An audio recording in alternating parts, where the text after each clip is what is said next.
Beth and Tara, I'm going to go ahead and get started. Okay. Good morning. All right. Good morning, afternoon, and hello to everyone. Welcome to our webinar today entitled Benefits of an Effective Outsourcing Strategy. My name is Max Smith. I'm the marketing manager for 501c Services. We have more than 35 years of experience in providing full service alternatives to state-run unemployment insurance programs. And we provide services to more than 1,500 nonprofits nationally. We are the administrator of the 501c Agencies Trust and the First Dollar program called You Insure, which provides benefits to not only nonprofits, but government entities and tribally owned businesses. Many of you on today's webcast are already working with us, and I really appreciate you all doing so. Today's program is being produced in coordination with our friends over at RSM. I'd like to thank them for being part of today's program and for all the hard work their staff has already put into preparing the content for us today, including sponsoring CPE for the event. Before I turn it over to our speakers today, Beth and Tara, I do have a couple of housekeeping items. Hopefully I can answer some initial questions before we start getting them. If you do have any questions today, Beth and Tara are going to take them at the end.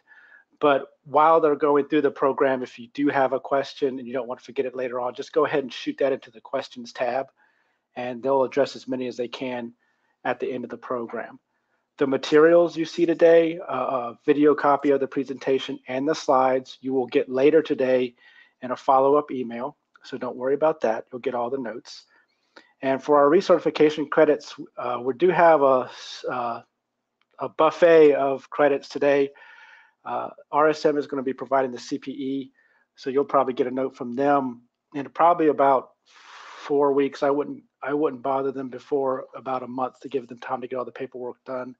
For those of you who are going to get HR credit, I just kind of want to put a note out there that this program is kind of a stretch for the HR professional. I was able to get credit for it, but I want you all to be aware that it's probably going to be outside your lane, a lot of the content.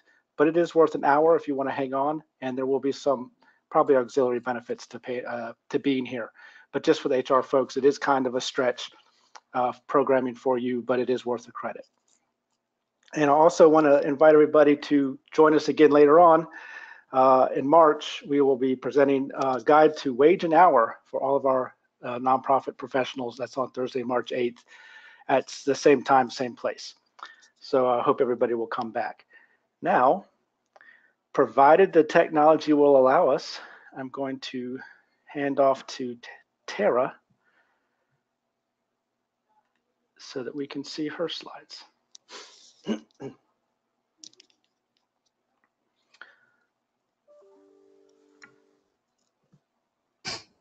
Okay, thanks. Can everyone hear me? Yes, we can hear you. Yes. Great. Thanks, Mac. Okay, can everyone see my, can you see my slides, Mac? I just want to do a quick test to make sure that you can see the slide in presentation mode here. Absolutely, yes, ma'am. Great. Okay, well, thank you very much for the introduction, Mac, and thanks for having Beth and I here today. As Mac mentioned, Beth and I are from RSM. I am part of our finance and accounting outsourcing practice of the firm, and Beth is part of the our infrastructure and managed services division of the firm. So we'll do a couple of quick introductions, but thanks very much for having us here today. Just a quick overview that we wanted to start with and talk for a minute about RSM. We're a firm made up of 9,000 professionals. We've got 90 offices nationwide. We've got several different practices within the firm. We focus on audit, tax, and consulting. And both Beth and I sit within our consulting practice, as I mentioned, in kind of different subgroups of that. But we operate very nationally within our own practices and leveraging, state-of-the-art technology and bringing in, subject matter experts from an industry perspective as necessary. So I'll talk a little bit more about that as we get into some of the details here. So here's pictures of Beth and I. So just to kind of give a brief introduction, I'm a director in the finance and accounting outsourcing practice. I actually sit in our Chicago office, but I'm actually the practice leader in charge of both the Great Lakes and the Central Region finance and accounting outsourcing practices of the firm. We operate as a national practice, as I mentioned, meaning that we've got coverage from an FAO standpoint in various offices within our firm nationally. We deliver our services very virtually, and I'll talk a little bit more about that as well, using the technology that we leverage. And I will mention as well that before I joined the consulting practice in RSM, I spent about 18 years in the audit practice at RSM. So I'm an RSM lifelong person. Switched over from audit to consulting a few years ago. And in my time as an auditor with the firm, I focused predominantly on nonprofit organization audits as well as governmental audits as well. So have a lot of deep expertise in the not-for-profit industry and have been kind of focusing in that area for a very long time. So I'll turn it over to Beth if you want to say a couple words, Beth, and then we'll get going. Thank you, Tara. Thank you, Mac. Good morning and good afternoon to the people on the call. I am Beth Johnson. I'm located out of our Kansas City office for RSM. It is my 18th year working for the firm. I've been in consulting the entire time. I focused on the technology management piece of our business, and there's probably about 2,100 of us across the country. So we focus on all different types of technology issues that we'll go through later in the slides, as well as I spend a lot of time working and coaching with CIOs in the non-for-profit space, really helping them with strategic planning and IT organizations about what are the right people to have on staff and what are the right things to outsource. So this presentation will hopefully point out some pointers and some good takeaways for people and attendees today on the call. And we look forward to going through the slide deck with you. Great, thanks, Beth. So I'm going to put up our next slide, which is just a couple of learning objectives here. We're going to hit on each one of these, but really this is where we're going to focus today. Collectively, as part of an outsourcing strategy, understanding how increasing labor costs are affecting not only the not-for-profit industry, but pretty much across the board.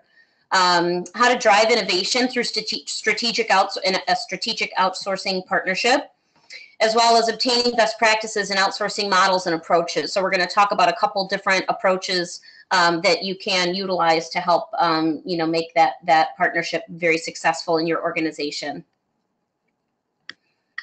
I'm going to go ahead and do a quick polling question just to get started, and I believe Mac is going to assist me in helping to make sure that pops up. And actually, might not be in my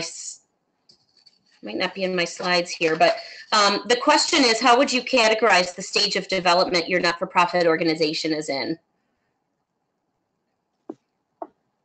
And that the choices would be startup, growth phase, and well-established. So just trying to get a sense for where everybody kind of ranks in that, of the audience in the stage of your nonprofit organization. And forgive me, Mac, hopefully, I can't see it, but hopefully you've got that pop up. Absolutely. It's going to give them a little bit here to go. A few more seconds. Perfect. And then we'll close it.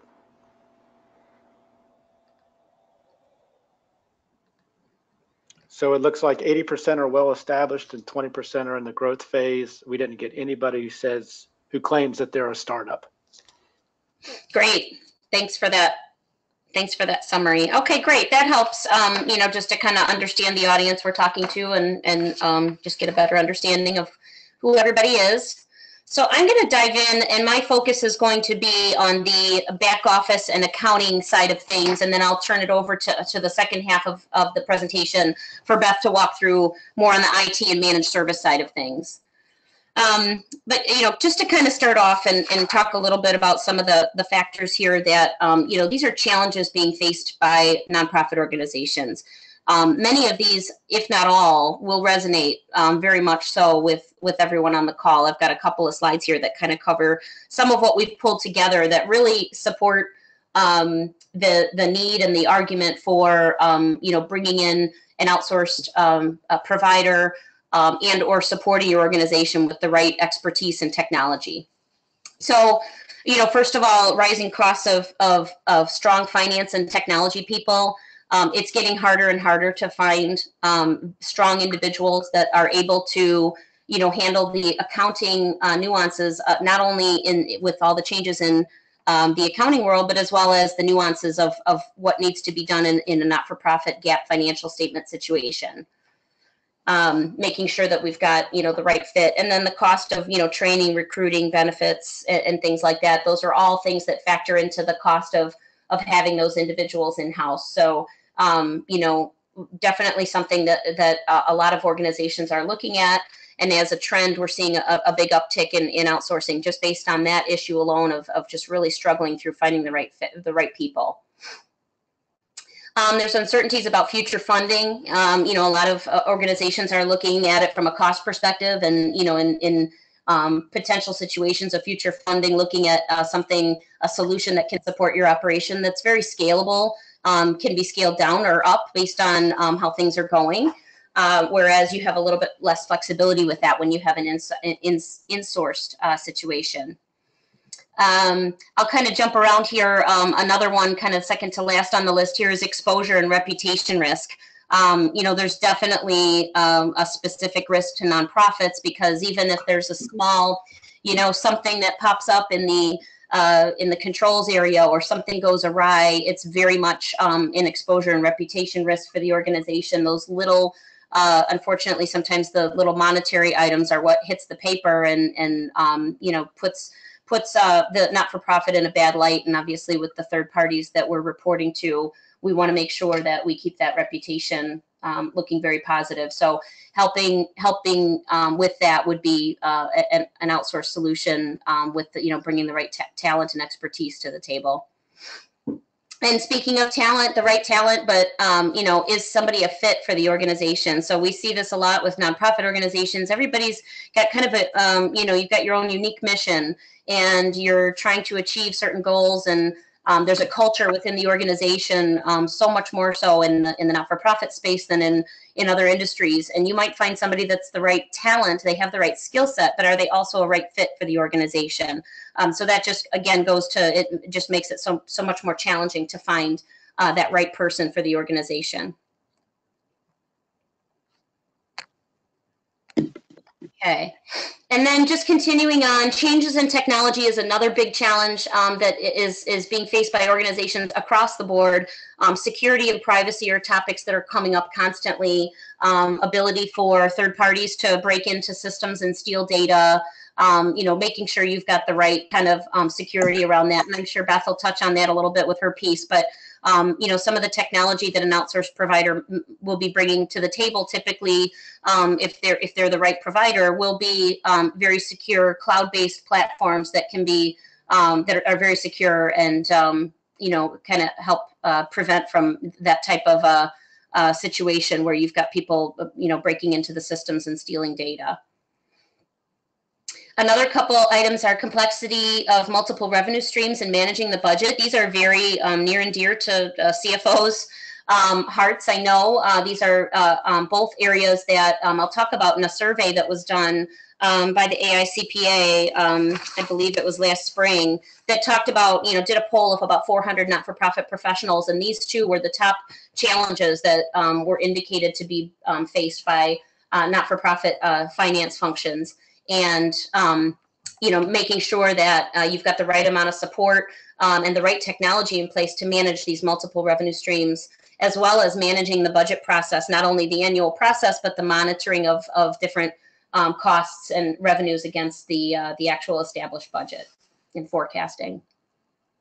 And then, of course, there's always changes happening. So accounting changes and implementation efforts related to those. There's a lot of things coming down the pike right now involving not-for-profit financial statement format and the changes that are coming up to the way that you're presenting information. Certain types of nonprofits will be more impacted than others in certain cases, but just making sure you have the right kind of support from a technical perspective to address those changes and stay on top of those implementation efforts to make sure that the financial statements are fairly presented, as well as some of the lease rules and some of the other things that are coming down the way with revenue recognition and how that impacts your organization. Okay, so I will stop running through all the challenges. So just kind of to talk a little bit about where we want to head, and just a graphic we wanted to kind of show you is, in an outsourcing solution, it's very important to look at a good outsourcing strategy as a partnership. So you've got here finance and accounting outsourcing and the IT managed services piece. RSM, as well as many other providers, are providing this type of partnership with organizations to just help, make sure that they have a well-supported system. They've got access to the right state-of-the-art technology to support their operations. And you can see here the advise, improve, innovate. That's kind of the continuous improvement cycle of what's happening as you've got the right partners in the finance and accounting outsourcing and the IT managed services area to support your organization. So we'll come back a little bit more at the end of the presentation to fill in a little bit more detail around this slide once I kind of present you with some more of the details. Okay, so just to kind of jump back, I had mentioned that there was a survey that was done a couple years ago, and there was actually 2 surveys that were done in Accounting Today. One of them was of nearly 300 nonprofit professionals, and the other was a couple years later and of about 400 nonprofit professionals. And some of the things that those CFOs and finance individuals were sharing are really what's here. The budget process and managing multiple revenue streams, and you've got several program managers that are being asked to be accountable for their own budgets, and how do they get real-time information to be able to monitor that effectively. Transparency of information. I mentioned already uncertainty of future funding and upcoming accounting changes. But this just goes to show, again, just kind of in a visual, many of the things that nonprofit organizations are facing right now.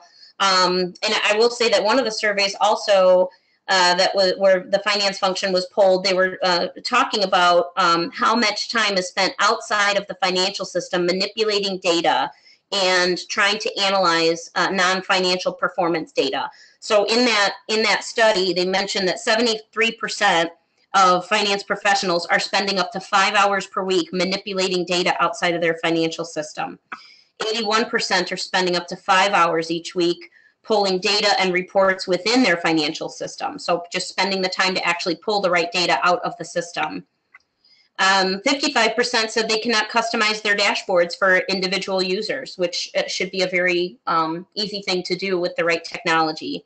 And 60% said that their current financial software does not store or support the reporting of non-financial performance data.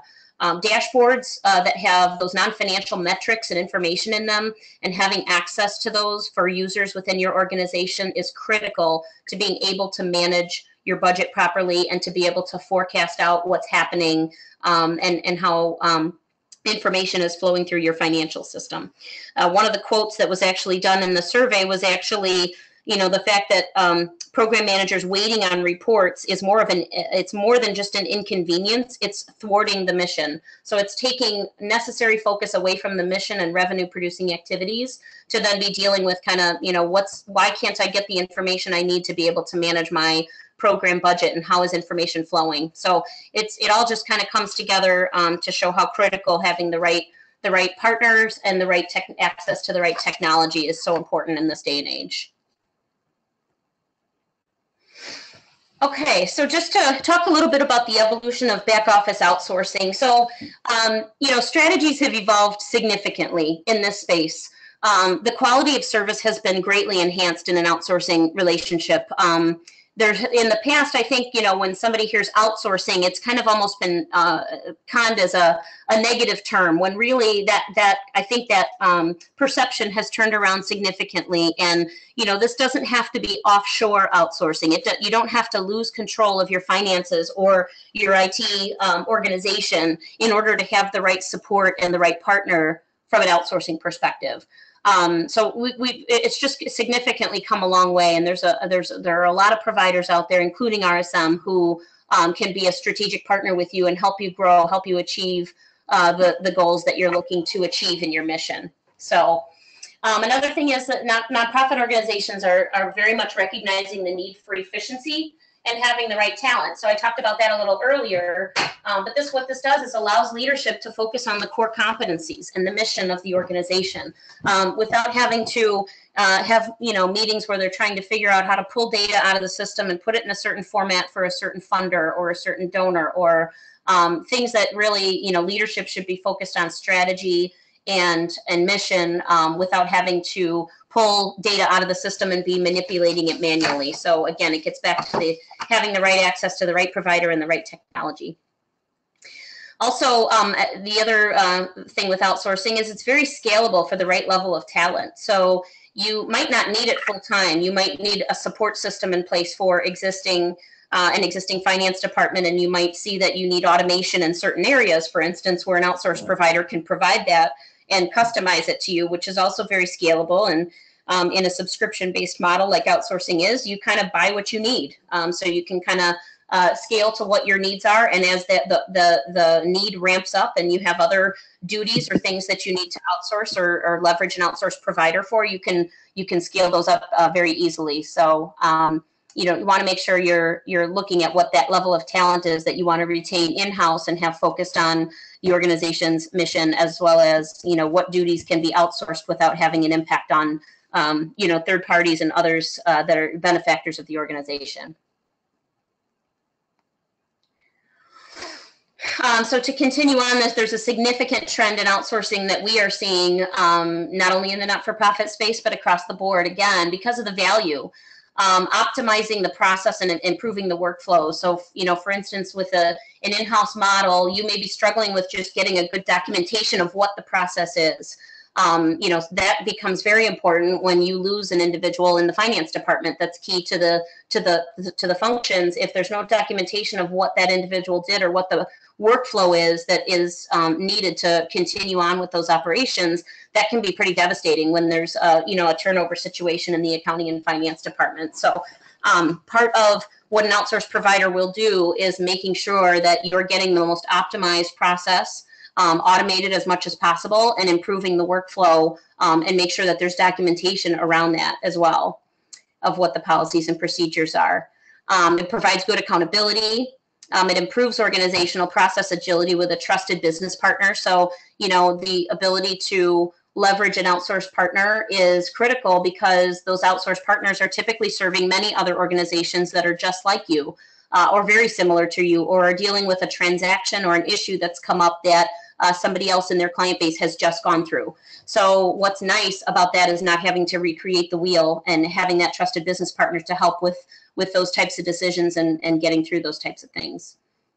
It also improves the back office operational efficiencies that I spoke about that very much impact the front office. So what that means is, not having, program managers and people that are dealing with your clients, your students, your members, whoever the benefactors are of the organization, improving those back office efficiencies so that those people facing those third parties can do their jobs in an effective and an efficient manner.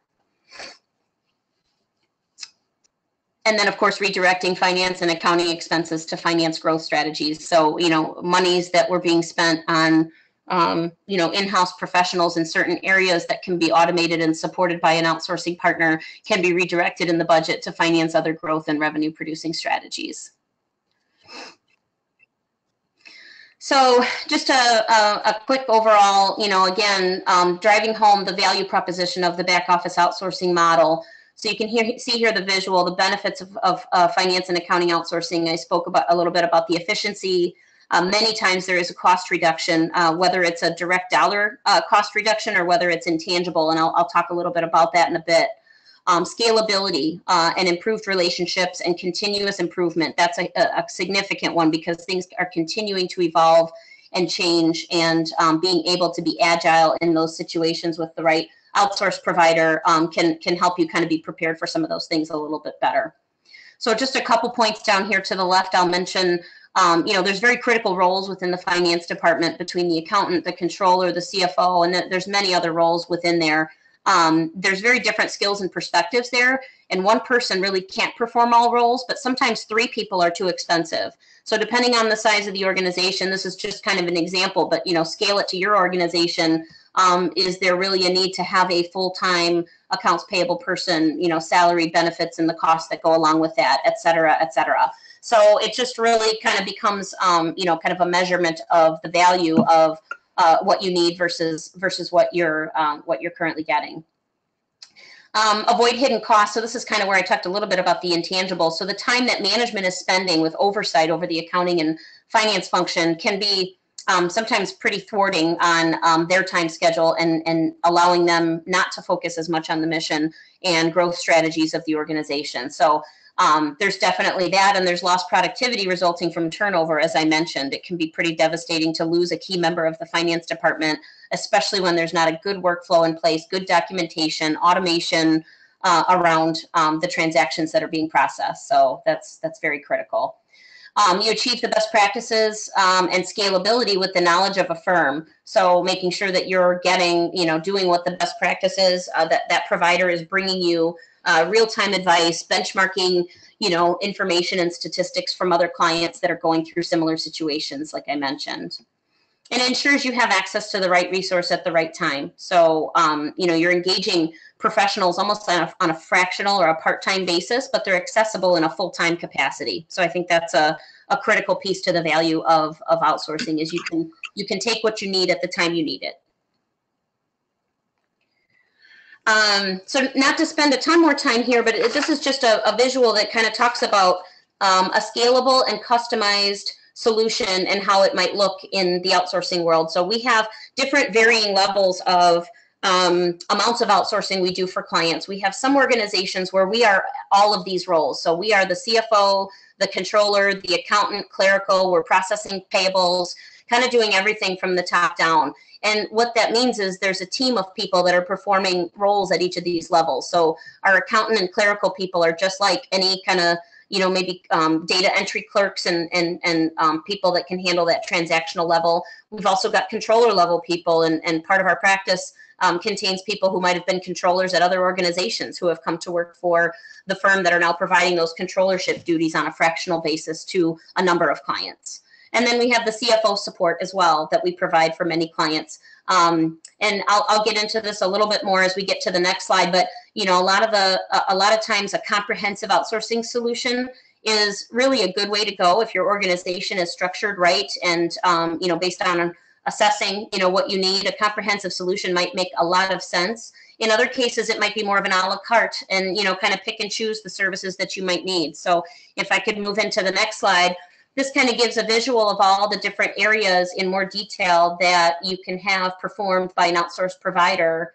And it may be that you decide, hey, we've got a good system in place for reporting FP&A and our CFO is in place, but we really need help on the back office side. So that first column has accounts payable, invoicing, pledges receivable, for instance, payroll, fixed assets, all the accounting and processing related to those transactions could be outsourced, on a subscription-based model, and then everything else could be handled in-house. But again, it really just depends on the organization, the size, the types of activities you're doing, and the types of technologies you're already relying on in your organization as to what makes most sense. But this would be what a comprehensive model would look like for a nonprofit organization and all the things that we may be involved in for, our not-for-profit clients. In many cases, this is what that looks like.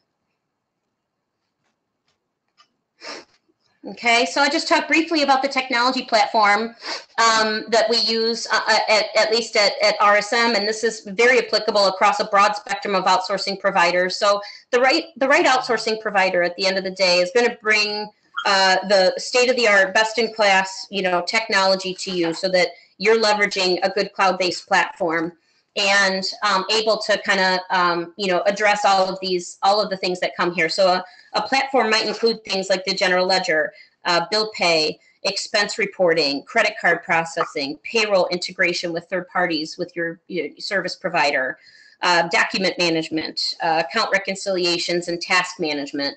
And in many cases, sometimes, leveraging other systems you're using for donor and or member management to bring that information over from other systems and look at where integrations can make you even more automated and more prepared to handle, some of the changes that are happening in technology. I believe I would like to stop and ask a polling question here, if you're prepared, Mac. And a successful outsourcing model can be scaled to fit your organization's need, but tends to be most successful when it is comprehensive and includes all aspects of the accounting function. Is that true or false? They're starting to come in now. I'll give them 10 or 15 seconds. 50% chance of getting it right.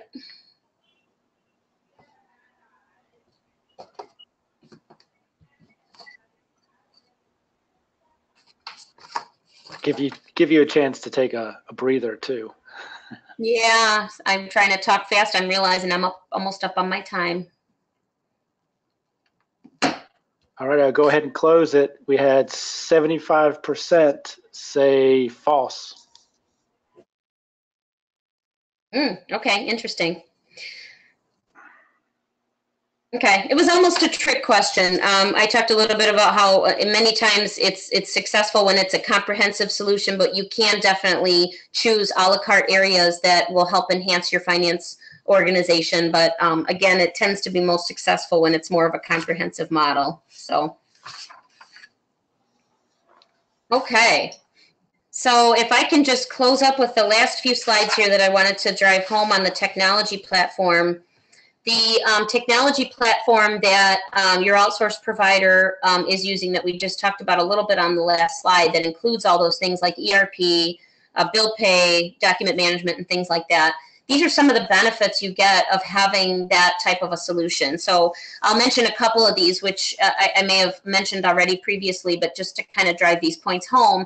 The scalability is a significant one. The right platform will grow with you and with your organization. So if you're a $10 million organization now, but in 5 years you might double in size, the right systems from a cloud-based perspective and from an outsourcing perspective will be able to grow with you and scale to your growth effectively. So that's significant. A significant factor.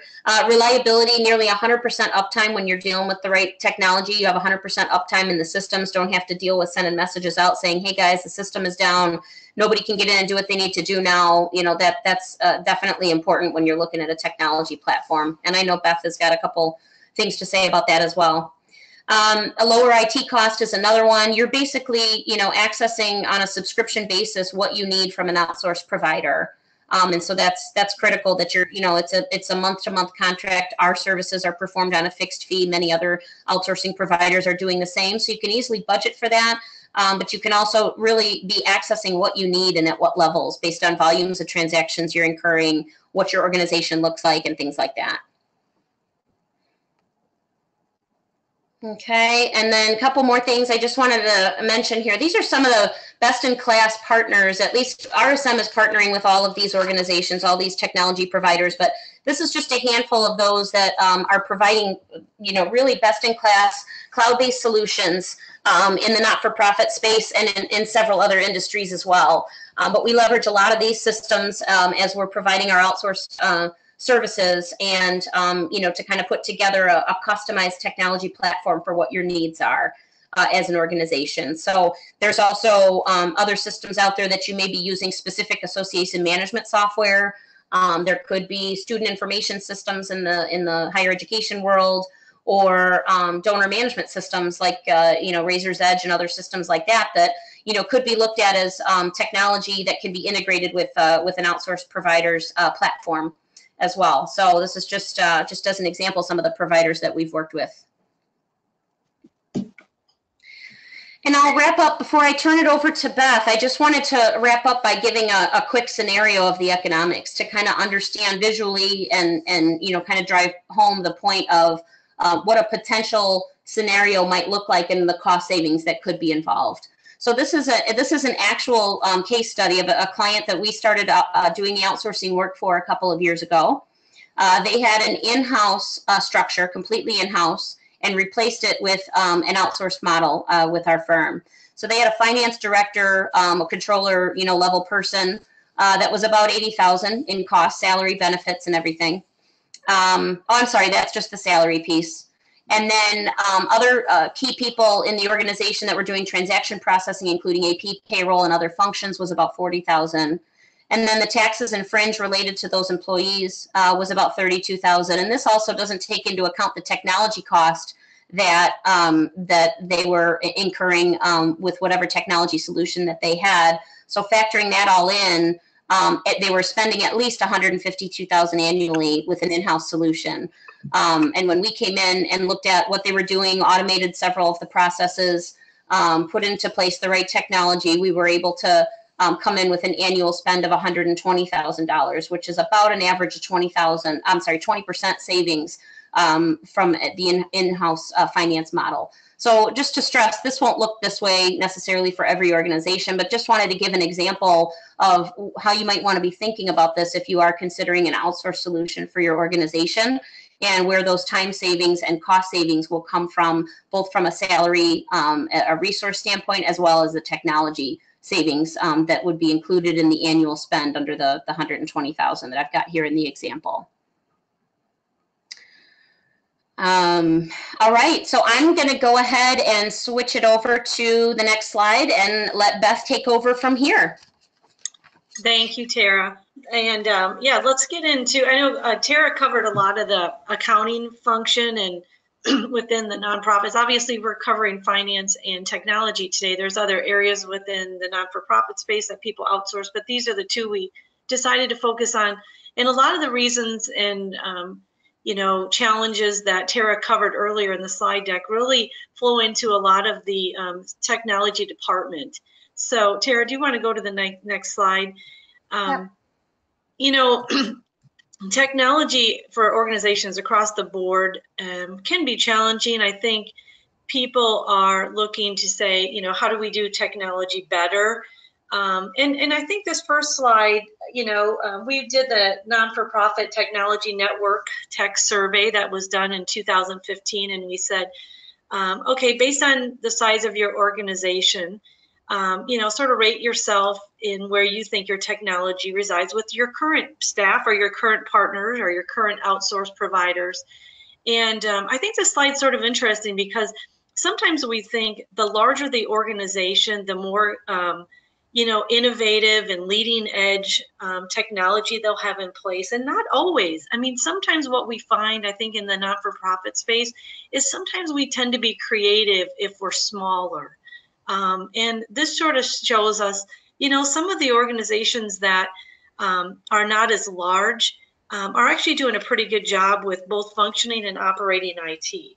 So as you can see, sometimes on the other flip side of that comment is if the very large nonprofits are probably leading the way, meaning hopefully if we're a smaller non-for-profit or in the medium size, we're looking at our large you know, organizations out in our industry space and saying, what are they doing with their technology that maybe we can do a component of or borrow a good idea that maybe we can leverage within our organization. So it helps us to look at, you know, again, where people rate themselves based on the size of the nonprofit. Go, let's talk about the next slide, Tara, next. Yep. So, you know, Tara was talking a little bit about spend, and her last slide talked about in-house versus outsourced. And, you know, we do a lot of benchmarking around technology spend, and I think every executive and board of directors for nonprofits say, you know, are we spending the right amount of money in technology? And, you know, are we spending, where's everybody else relative to our peers? So, you know, if you look at this slide, typically nonprofits don't, right? The industry average is about 3.5% of total revenue is spent on technology. And that includes licenses, infrastructure, you know, your telecom cost, your internet usage, but across the board, really, for non-for-profits, they're spending almost a little bit less than half of what they should be in technology spend. And again, that goes back to, are we leveraging, you know, if we don't have a large budget, are we leveraging the right ideas, the right resources to get some work done? Are we leveraging the right partnerships? You know, how do we do this better with the limited budget? Or are there things that the board of directors wants us to do, or maybe our executive team that says, could we spend differently? And maybe we should catch up especially based on what maybe some of our donors are asking for, our customers in the community. Sometimes they just want to work with us differently. They want to leverage technology to make it easy for us to donate or work with the nonprofit. And so sometimes, looking at this and saying, well, where are we at relative to spend, can, be a good conversation, I think, worth having, especially with the board of directors. So, but again, if you're looking at the slide and going, okay, where's the spend coming from based on the size of organizations, you can rank yourself and say, hey, this is what, for a small or a medium non-for-profit, where do we fall relative to what we're spending each year in IT? All right, Tara, next one. So as you can imagine, security gets talked about a lot. And for nonprofits, it's such a reputation issue. And that's first and foremost. And of course, you see on the news all the time, people, getting some media coverage that they probably don't want.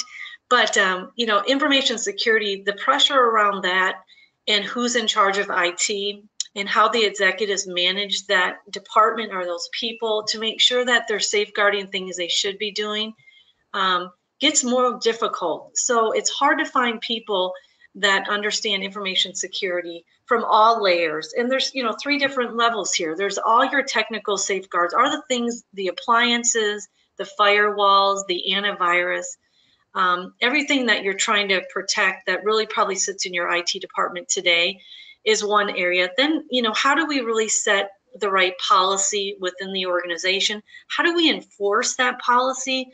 Because even though sometimes the board or executives are giving us pressure about information security, if you're in the technology department, sometimes trying to enforce that can be very, very difficult. And, it's the IT department saying, no, you can't go out on the internet and surf, YouTube, even though it's relevant to your job, it's going to open up some things that we don't want to be open.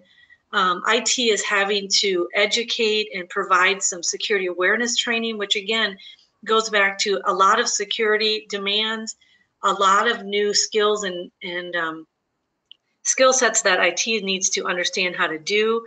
And then, even if they do invest in the technology and they do have good policies and prevention management, how do they respond? So every day, every week, Microsoft releases patches on Tuesday. There's something new in the news. There's maybe alert coming from some of your partnerships saying, do you realize that the Intel chip that was put out years ago is going to have cause some major risk associated with the data? So how do you, respond to those incidences, and how do you do that? So really this comprehensive information security framework, you need, as a department, you need to understand how to manage it, how to do it day to day, and how to communicate out to your end users and your customers. So this load alone around information security makes it very difficult for in-house departments today to try to manage it. I'm going to go to, I think there was a polling question, Tara. If you go, yeah, you might be right. I'm sorry. Go ahead. Mac, can you go to the polling question, if you will? Absolutely.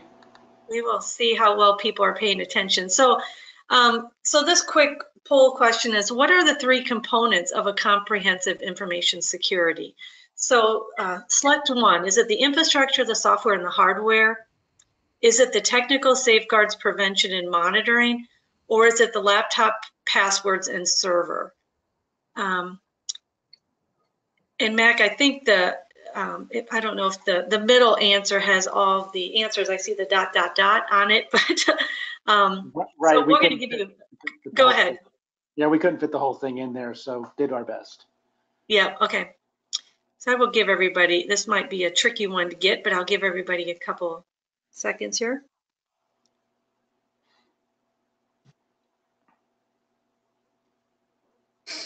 We're getting 90% of the folks are choosing the middle one.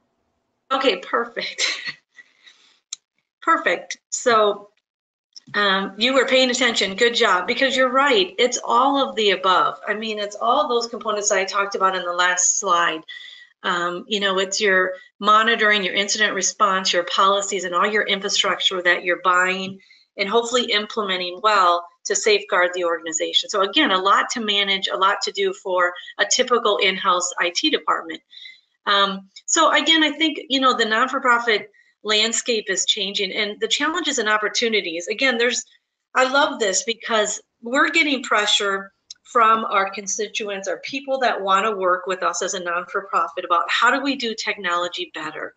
And I think it's exciting time for IT. Years in the past, IT was sort of in the basement. We're not really sure what IT does. They're just taking care of servers and desktops, but IT is so much more today. And a lot of nonprofits that are progressive are really getting there with some of their digital strategy, some of their demands about integrated systems. They want to reinvent who's in charge of IT. So maybe you have a CIO, or maybe you're thinking about it, but are we ready for one? How strategic does IT need to be? Again, we talked earlier about security. That component alone is scary, and you almost need a dedicated person understanding what risk your non-for-profit has and how do you, prevent and secure around everything that you want to do with your customers. At the bottom line is the community needs your digital customer and some of your donor campaigns. You want them to be integrated. You want to give them a different digital experience than they're doing today. So maybe somebody wants to donate on a web app. Maybe somebody wants to donate through your portal. Maybe some of your marketing department wants to run donor campaigns, more sophisticated, that funnels back through your accounting system. So all those tech enablers are going to need a good technology platform to be able to produce and maintain and make sure they're secure. So again, some challenges and some good opportunities for nonprofits for taking advantage of the technology that's out there. Next slide, Tara. So as Tara mentioned, there are all types of IT partners out there that you can, decide to go in business with. And I'm assuming most people on the call today, I saw, 20 to 30% of you outsource some type of IT already. Again, I commend you if you're doing that, because I think it's hard to hire and sustain skill development in in-house IT to do everything that we're looking for them to do today. But here are some ideas about when you're selecting an IT partner. Here's some things to think about. Most non-for-profits have to go out for a bid if they're going to do something, significant in dollars, if you're going to spend something differently on an outsource provider. So some of these things on the slide here today are things that you should be adding to your RFP. So again, can they not only just, are we going to save money by outsourcing it? Because to me, that's almost the lowest denominator, when you're looking at things, is really how do we, how do we start doing better strategic IT planning? How do we improve our security posture? And how do we start immersing our digital experience with the right outsourcing partner? Those are the things that are innovative and are really going to push the envelope, especially a non-for-profit that is looking to grow and sustain that growth in the marketplace. So here's some things to, again, think about and include if you're looking at the right partners. So there's a lot of different ways to outsource IT. And like I talked about, the left side's strategic, the right side is tactical. And you might fit in some of these buckets today, some of the people that responded that they're outsourcing IT. But the larger organizations and nonprofits are probably doing a lot of co-managed IT services, meaning they might have a couple people in the IT staff, maybe the IT director, the CIO, maybe some help desk people, maybe a business analyst that are on staff, but they're outsourcing the patching and monitoring, some of the security features. They might be bringing in people to implement like a CRM tool or a new finance tool, but then, people are just going and doing the project and then handed over the responsibilities to their IT department. And then some organizations are just outsourcing IT completely. Again, we're seeing a lot of non-for-profits under 100 users that are really moving to that model, because it's just too hard to hire all the right talent in that department based on what they want to do. So, that's usually the cost of doing that. And so it seems to go well for that size organization. So I know I'm running close on time. Again, some other components that if you're looking to do it, maybe look at your partnership today and see what they're doing, all relative to the slide. Maybe if you're looking for an RFP to send out, to consider if it's worth doing, or these are all the things that you should be looking for in managed services providers. So, we do have a lot of non-for-profits doing a lot of cloud and infrastructure as a service. So they're moving a lot of the IT systems out of the basement or, an area within the office space, and moving to more cloud-based solutions so that they don't have to deal with backup and recovery and something happens in the event of a disaster. So those are things that, again, all this stuff is doable in a managed outsource agreement. It just depends on what's right for you at the right time within the technology area. Tara, next one. I did. I advanced it. Did you see it? There you go. Okay, yep, thank you. Here is some of the common managed services securities as well. So again, maybe you've got a fully staffed IT department. Maybe you want to outsource some of the security services. Here are all the things that you can do. Again, it depends on your level of maturity and where the board wants you to be relative to security in your technology area. But again, looking at what we talked about earlier, the safeguards, the prevention and policy, and some of the monitoring and responses that I talked about earlier in my slides. Okay, Tara, next. So similar to what Tara did, looking at the economics of a managed services agreement, we did similar to an IT, again, if you're looking at an in-house IT sys administrator or somebody that's managing your department, you're looking at about $65,000. Any type of overhead associated and your systems that this is a fairly small non-for-profit, but this is what, the cost savings potentially could be, around 36%. So again, you just have to do the math yourself and look at what you're paying, what your system costs are, and then do some homework on your own. But I have a lot of non-for-profits doing this evaluation today. So Tara, go ahead. All right, I'm going to go through this quick. I talked about cloud. I talked about social tools. Again, looking at how you collaborate with a different digital customer out there, whether it's the community or some of your donors, or you're doing charitable giving. How do you make it easy? Looking at ways to do some data analytics and measuring outcomes, and the mobile applications. So that is very popular right now. I want to be able to do it real time when I'm out, maybe at a community event.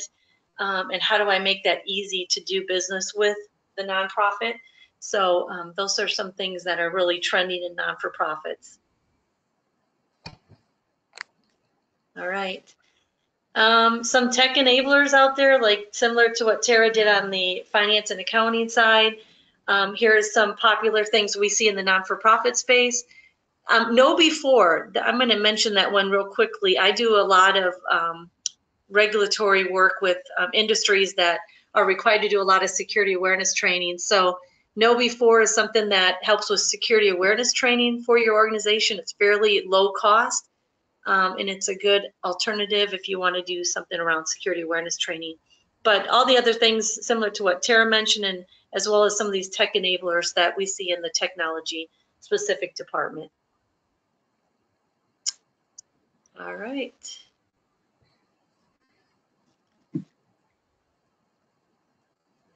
Tara, do you want to, we're going to just recap. Tara mentioned the slide earlier, and we're just going to sort of fill in the blanks a little bit of, and recapping what we went through on both the FAO and the IT managed services area. Tara, do you want to go first? Yeah, sure. So here's that graphic again that we introduced at the beginning of the presentation, and now we've kind of filled in some of the kind of high-level points that we've talked about throughout this presentation. So within the financing and accounting outsourcing area, you're getting, with the right provider, you're getting strategic financial insight, that transactional support on an as-needed basis, like a subscription model. comprehensive financial close through the tools that we're leveraging from our technology, as well as the resources that can provide you with a timely close process for the reporting. And then management reporting, customized to your needs, and with the right information, timely, accurate financial statements and all that. All delivered on a cloud-based platform, which again, we've talked a lot about the benefits of that on the accounting side, as well as over on the IT managed service side. So again, just kind of driving home the importance of a comprehensive outsourcing solution and a strategic partnership that you want to look for, for these various areas. So Beth, I don't know if you want to add some comments as well. No, I think it's perfect. I mean, if you're considering it, here's some things that are out in the market. I think it's important to understand what your competencies are in-house, and then look at maybe ways or gaps that you don't have that you want to sort of blend together and make it more innovative and a good model for the organization as a whole. Yep. So I'll just go to our last slide here. Next steps, a lot of times what we recommend is an assessment.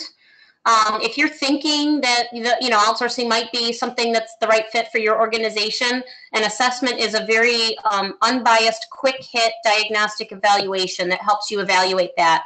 It contains the phases of discovery, going through and kind of looking at what all the different technologies are that you're using, integrations needed, how is information flowing through the system, at least on the accounting side. Same type of idea on the IT managed service side as well. And then you can have that information kind of analyzed and put into a roadmap. And that's a lot of times where we start with our clients that are considering an outsourcing solution, but not quite sure if it's for them or if it's the right fit or if the economics make sense. That assessment step is extremely valuable. And again, just to drive these points home, finding the right partner, comprehensive model is typically very, more beneficial. Like I said, you can kind of pull in a la carte support for different areas of the supporting services that you need. But a comprehensive model oftentimes is a little bit more seamless and efficient because it's all kind of collected in one group.